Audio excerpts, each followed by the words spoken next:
Bonjour. Alors, c'est la fin de l'hiver. Le soleil rentre dans le signe du Poisson ce 19 février en fin de matinée. Bon, c'est le 12e signe du zodiaque. Alors, il marque à la fois la fin de l'hiver et la dernière étape du cycle annuel zodiacal. Alors, pour mieux le comprendre, parce que c'est pas facile, un Scorpion. Pensez à la fonte des neiges. Pensez à vous êtes dans un espèce de brumeux déluge universel qui va dissoudre les volumes, qui va désagréger les contours.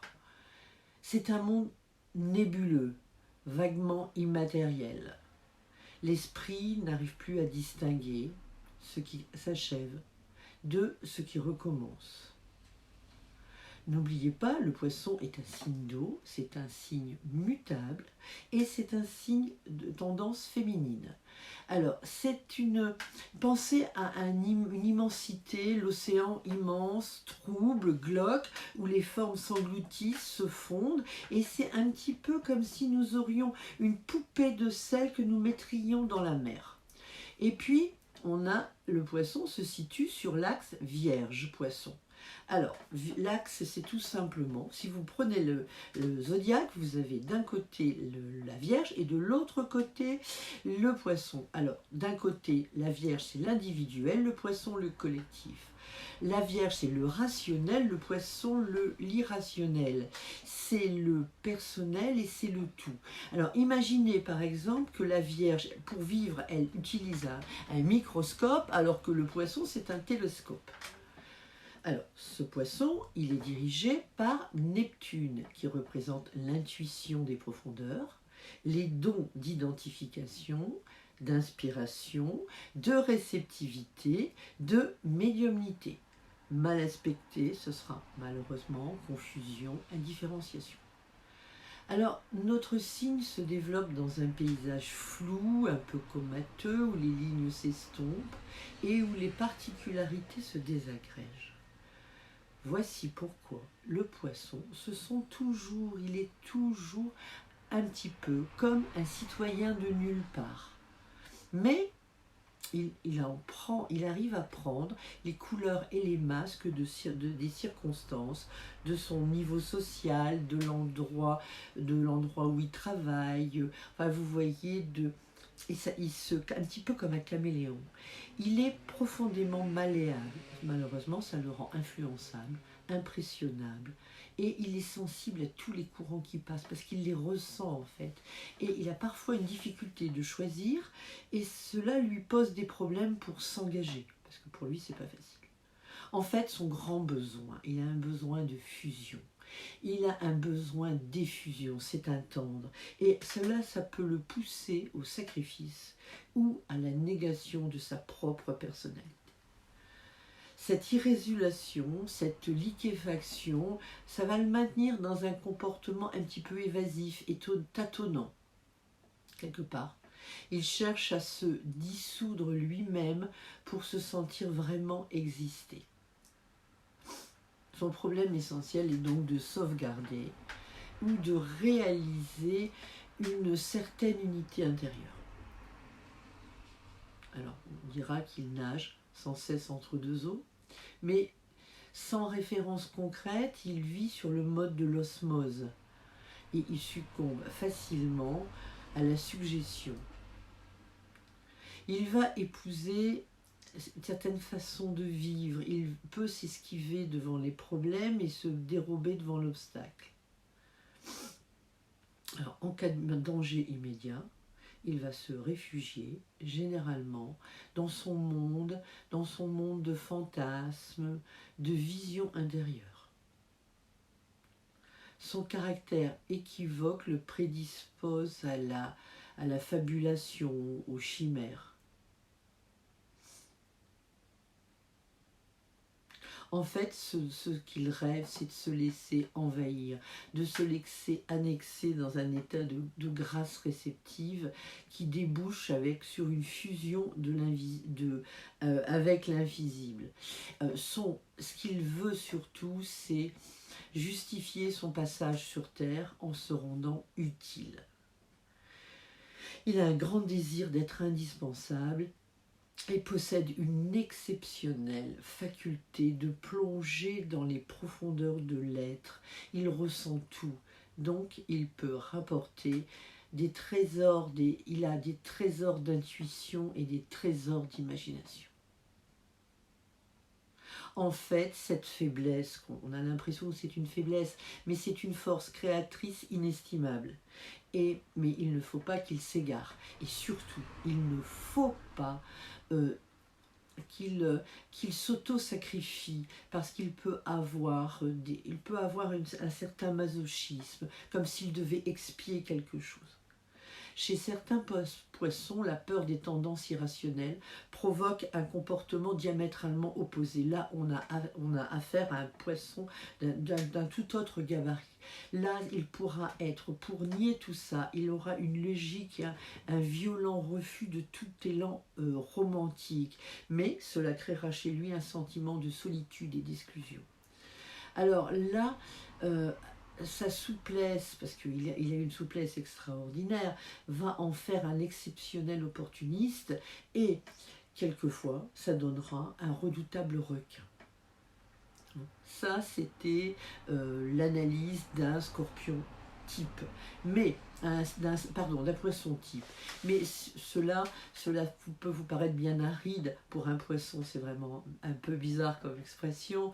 C'est un signe un signe a rarement toutes les caractéristiques, puisque seul notre thème astral pourra nous révéler nos différentes facettes.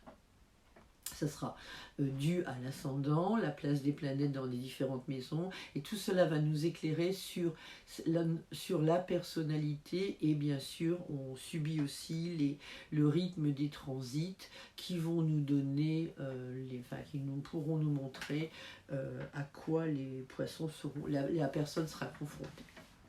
Donc maintenant au niveau des prévisions, donc le soleil rentre en poisson ce 19 février et va se teinter des qualités du signe jusqu'au 20 mars.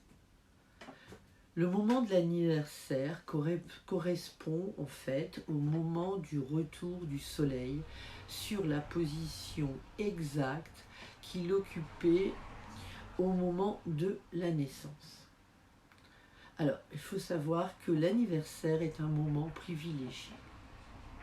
Pour ceux qui avaient des aspects harmonieux, c'est-à-dire que les planètes faisaient des aspects harmonieux entre elles, à leur naissance, l'anniversaire va généralement leur apporter une série d'opportunités agréables. Par contre, l'anniversaire ne sera pas ressenti de la même manière si la personne a des aspects dissonants. Mais rassurez-vous, c'est pas quand même, ils ne sont pas légion. Vu la place centrale qu'occupe le soleil dans notre thème, ces effets sont euphorisants, nous dynamisent, et nous ressentons durant toutes les semaines où il occupe le signe si vous voulez, ce côté positif. Alors, il faut savoir que le poisson ne sera pas le seul à vivre ces choses-là, puisque nos cancers, nos scorpions, nos capricornes et nos taureaux bénéficieront des aspects également du soleil, mais des aspects positifs. Alors, maintenant, il nous reste Mercure, planète de la communication. Elle sera en Verseau et vous rendra plus inventif, plus brillant. C'est le moment d'affûter votre argumentation. Vous aurez d'ailleurs une analyse qui ira de l'avant. Ceci est également valable pour nos signes d'air, comme les balances et les gémeaux. Et dans un effet un tout petit peu moindre, les béliers et les sagittaires en bénéficieront.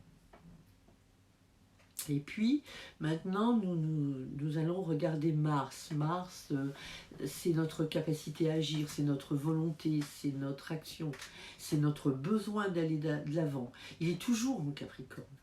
Et ça le rend encore plus déterminé et il va être capable encore mieux d'assumer ses objectifs.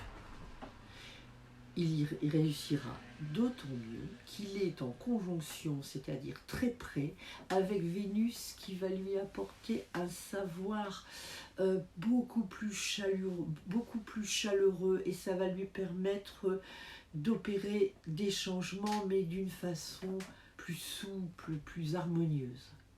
Et Pluton, on ne l'oublie pas, il est toujours jusqu'en mars 2023 présent dans le signe du Capricorne.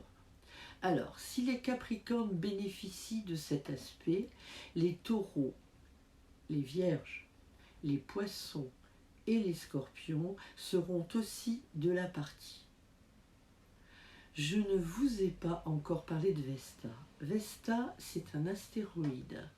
C'est un astéroïde qui est situé entre Mars et Jupiter. Et il représente le principe d'harmonie et d'équilibre. Le moment où on est en harmonie avec son moi profond et avec les gens qui nous entourent. Alors, en ce moment, nous avons la chance d'avoir Vesta qui se trouve en conjonction avec Mars, Vénus et Pluton. Donc, c'est très très important. Si vous avez une décision importante à prendre, quelque chose qui peut changer, quelque chose d'important, le moment le plus propice serait ce 27 février 2022 entre 9h et 14h si vous vous situez à peu près en France. Cette configuration vous permettra d'engranger des satisfactions. N'hésitez pas. N'hésitez pas, tentez le coup, vous en aurez les bénéfices. Alors maintenant, Jupiter, qui est bien sûr la chance, l'opportunité, le facilitateur, il est en Poisson pour 1 an. Et c'est à peu près le temps, parce que c'est à peu près le temps qu'il met pour parcourir un signe. Alors, écoutez votre intuition, les Poissons. Vous êtes plus réceptifs, plus sensibles. Et c'est d'autant plus qu'en même temps, c'est encore dynamisé parce que c'est votre période d'anniversaire. Mais vous n'êtes pas seul à bénéficier de ça. Les Cancers, les Scorpions, les Taureaux, les Capricornes sont également de la partie.